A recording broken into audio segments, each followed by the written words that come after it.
Hi there everyone, this is Brian from gagagadget, and you're currently looking at the Apple iPad 2. I'm going to get started right away.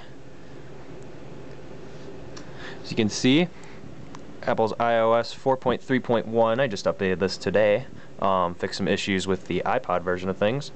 Obviously with Apple's iPad 2 you have the new dual-core A5 chip, which makes this thing really fast. I haven't experienced any lag with any applications that I've had to use. You can also see right there, this little dot right there is one of the cameras, and if I lock this and flip it around in the back here, you can see there's the other camera. I've personally found that the cameras are not all that great. The back one is okay for shooting HD video, but the front one not as good.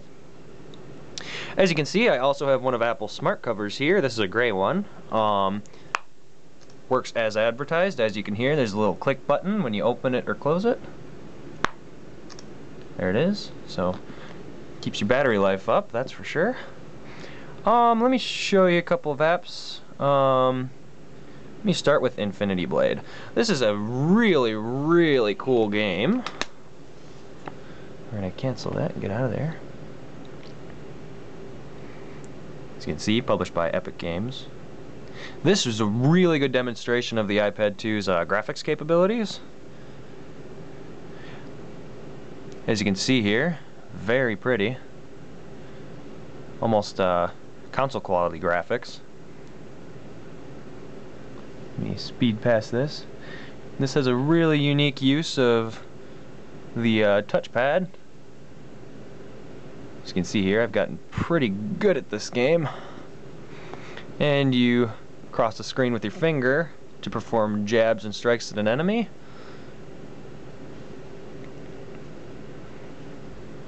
And got him there. Not much of a really, engrossing story behind this game, but I don't really think that's the major point of the game. As you can see, you parry enough and you'll eventually get him. Let me finish this guy off here. As you can see, you cross back and forth to swing your sword. And I happen to beat this guy. We're gonna get past the details here. Simple leveling system. So there's just an idea of how awesome the graphics on the iPad 2 are. And we'll get out of that. And it'll display in landscape mode as well.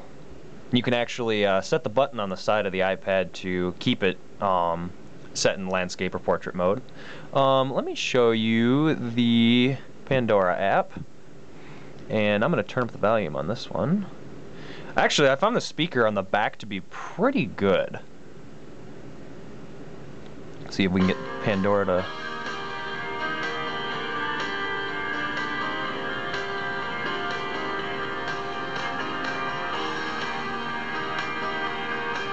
As you can see, fully featured Pandora app, very nice.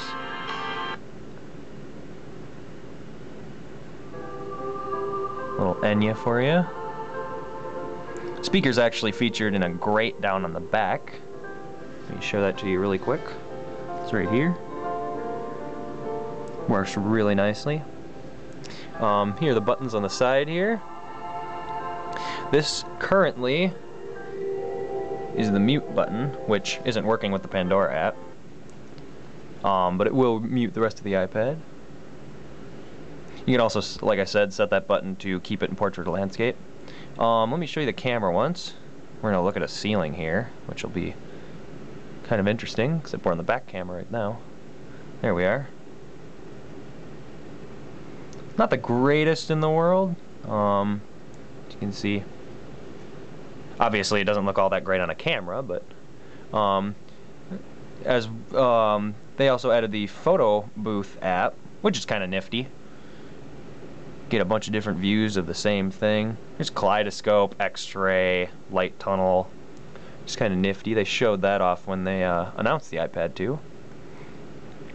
Let me show you one more app. I'm going to show you the EcoFun app. This is my Twitter app. If it decides to let me sign in today.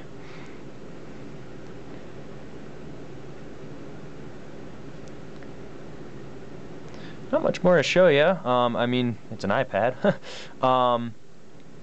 As far as usage goes, I found it really useful for just kind of everyday tasks that I would use my iPod for.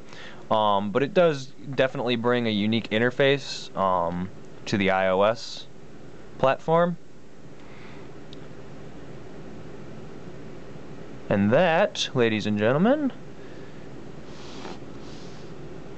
is the iPad 2.